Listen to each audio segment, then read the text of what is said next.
तो दोस्तों हमारा फर्स्ट जो क्वेश्चन रहेगा वो रहेगा कि निम्न में कितने संघ शासित प्रदेश हैं। तो दोस्तों ऑप्शन 20 का राइट आंसर हो जाएगा कितने 8। ठीक, इसका हम कारण देखते हैं।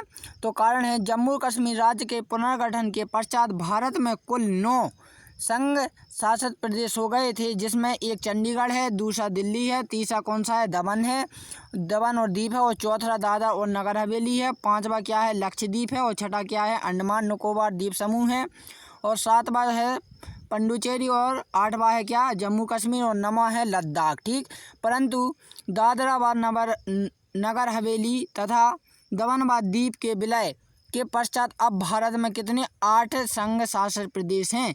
दिल्ली, पुडुचेरी तथा जम्मू कश्मीर में विधानसभाओं के गठन का प्रावधान है।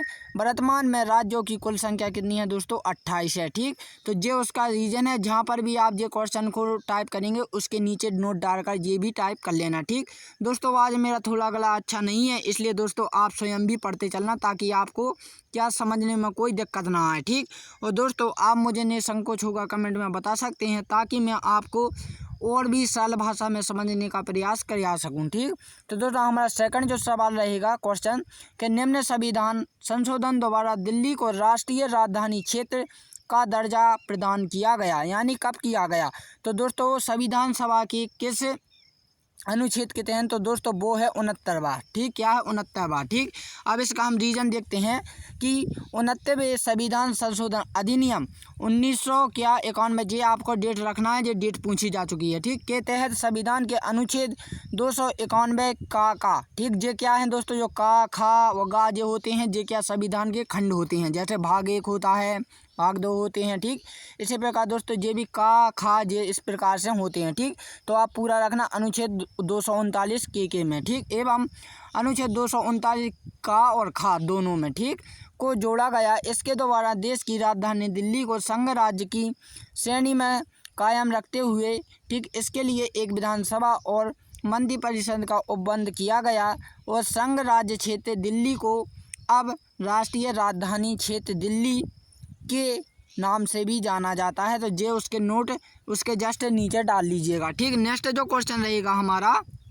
वो रहेगा कि एक नया राज्य बनाने में संवैधानिक संशोधन के लिए किस प्रकार का बहुमत चाहिए। तो दोस्तों मैंने आपको सेकंड वाले पार्ट में बताया था, जो मैंने पहला बनाया था उसमें मैंने आपको बताया था कि जब भी राज्य से कोई रिलेटेड क्वेश्चन आए तो आपको पता होना चाहिए कि भाग किस में दिया हुआ है, भाग 3 में, सॉरी 4 में। ठीक, भाग 1 में। ठीक, भाग 1 में, और अनुच्छेद क्या 1 से लेकर 4 तक क्या है राज्य के विस्तार से लिखा गया है, चाहे उसका नाम बदलो या फिर नया निर्माण करो राज्य का। तो किसके बारे में दिया गया है राज्य के में अनुच्छेद 1 से लेकर 4 तक। ठीक, और इसमें क्या पूछा है कि एक नया राज्य बनाने में संविधान सभा संशोधन के लिए किस प्रकार का बहुमत चाहिए। तो दोस्तों इसमें ना 2/3 चाहिए होता है, ना 3/3, ना 1/4, इसमें कोई प्रकार की भागीदारी नहीं होती, इसमें एक प्रकार का साधारण चलता है। ठीक, तो साधारण चलता है। अब हम इसे डिटेल्स में पढ़ते हैं कि संविधान से किस प्रकार। ठीक, तो संसद साधारण बहुमत से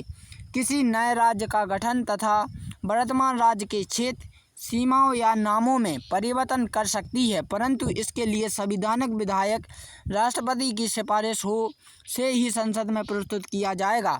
संसद द्वारा अनुच्छेद 2 अथवा अनुच्छेद 3 के अंतर्गत बनाई गई विधि, यानी देखो मैंने कहा था दोस्तों कि जो भी राज्य से रिलेटेड क्वेश्चन आएगा वो अनुच्छेद 1 से लेकर 4 तक, अनुच्छेद 1 से 4 तक क्या राज्य के बारे में लिखा गया है विस्तार से। ठीक, इसलिए बोल रहे हैं वो 2 और 3 के अंतर्गत बनाई गई विधि अनुच्छेद 368 के अंतर्गत संविधान में संशोधन करने वाली विधि नहीं समझाई जाएगी, किंतु सर्वोच्च न्यायालय ने बेरुवारी मामले 1960 ईस्वी में कहा कि यदि किसी राज्य या उसके भूभाग को किसी विदेशी राज्य को हस्तांतरित किया जाता है तो संसद साधारण बहुमत के द्वारा ऐसा नहीं कर सकती है। इसके लिए अनुच्छेद 368 ठीक जे डेट याद रखना 368 के अंतर्गत संविधान में संशोधन करना होगा। यानी दोस्तों संविधान में हम राज्य के नाम को या फिर निर्माण को या फिर अगल कर सकते हैं। ठीक, तो किस में लिखा गया है जो 368 अनुच्छेद 368 के तहत। ठीक, तो दोस्तों अब हम देखते हैं अगला क्वेश्चन। अगला जो क्वेश्चन रहेगा कि भारतीय संविधान का कौन सा भाग नागरिकता से संबंधित है। तो दोस्तों ऑप्शन बी इसका राइट आंसर हो जाएगा। क्या है? भाग 2। भाग 2 में क्या है? नागरिकों के जो भी अधिकार हैं वो उसका वर्णन दे कर रखा है। ठीक, तो यहाँ हम डिटेल से पढ़ते हैं कि भारतीय संविधान के भाग 2, देखो भाग 2 के अंतर्गत अनुच्छेद 5 से लेकर 11 तक के नागरिकों का उल्लेख किया गया है। नागरिक लोकतांत्रिकता के राज्य व्यवस्था के अपरिहार्य सिद्धांत को कानूनी स्वरूप प्रदान करती है। ठीक, तो जो उसके नीचे डाल लेना। आप इतना भी ध्यान रखना कि नागरिकों के बारे में पूरा वर्णन किस में रखा गया है? अनुच्छेद 5 से लेकर 11 तक। ठीक, किस भाग में? भाग 2 में। ये 2 चीज़ें आप याद रखना। ठीक, इसमें नेक्स्ट क्वेश्चन रहेगा कि प्रेस की स्वतंत्रता किस आधार में निहित है। तो दोस्तों वो है भूषण की स्वतंत्रता। ठीक, अब आप प्रेस क्या होती है तो दोस्तों आप सभी जानते हैं मीडिया वाले होते हैं। ठीक, उन्हें किस आधार पर यह अधिकार दिया कर रखा है तो हम डिटेल से पढ़ते हैं कि भारतीय संविधान में स्पष्ट रूप से प्रेस की स्वतंत्रता ठीक का उल्लेख नहीं है, लेकिन साकल पेपर मिसल बनाम भारत संघ मामले 1961, ये डेट रखना। ठीक, 1961 में उच्च न्यायालय ने स्पष्ट किया कि अनुच्छेद 19 वन का में प्रदत्त वाक एवं अभिव्यक्ति की स्वतंत्रता में ही प्रेस की स्वतंत्रता निहित है और प्रेस को साधारण नागरिकों से अगल विशिष्ट अधिकार प्राप्त नहीं है। अतः प्रेस की स्वतंत्रता संविधान के अनुच्छेद जे आपको याद रखनी है कि जो प्रेस के बारे में अधिकार दिया गया है वो दिया गया अनुच्छेद 19 वन के में ठीक के अंतर्गत शामिल है।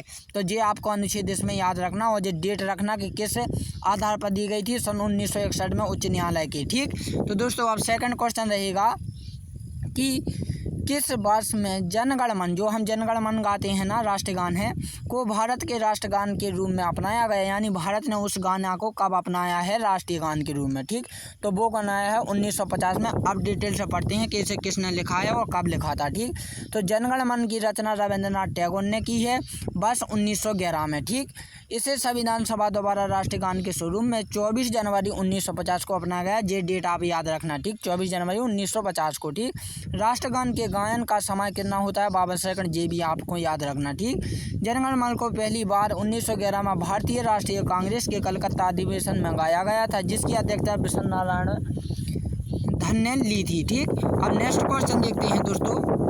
तो नेक्स्ट जो हमारा क्वेश्चन रहेगा वो रहेगा कि मूल कर्तव्य का वर्णन संविधान के किस अनुच्छेद में किया गया है। तो वो किया गया अनुच्छेद 51 का में। ठीक, अब डिटेल से पढ़ते हैं। तो मूल संविधान नागरिकों के मूल कर्तव्य का उल्लेख नहीं था।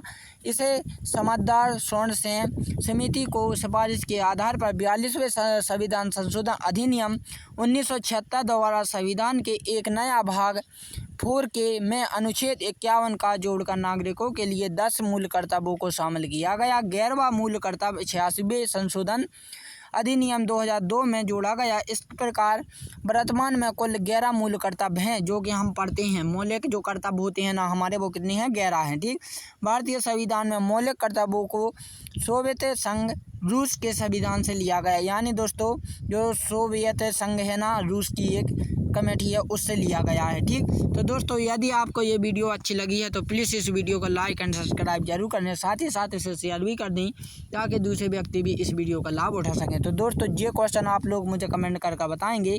तो दोस्तों ये आपको होमवर्क के तौर पर है, तो मुझे उम्मीद है कि इस क्वेश्चन को आप मुझे करके ज़रूर बताएंगे। ठीक, तो दोस्तों अब हम मिलते हैं अपनी नई वीडियो के साथ। तो दोस्तों नई वीडियो में मैं आपको भाग 2 ठीक संविधान का जो भाग 2 से जितने भी क्वेश्चन पूछे जाते हैं वो लेकर आऊँगा। ये भाग 1 के थे। ठीक, हमारे संविधान में 22 भाग हैं, आपको पता है, और अनुच्छेद कितने हैं? 395 हैं। ठीक, जो हमारे अनुच्छेद है इसके बारे में डिटेल से बता देता हूँ आपको।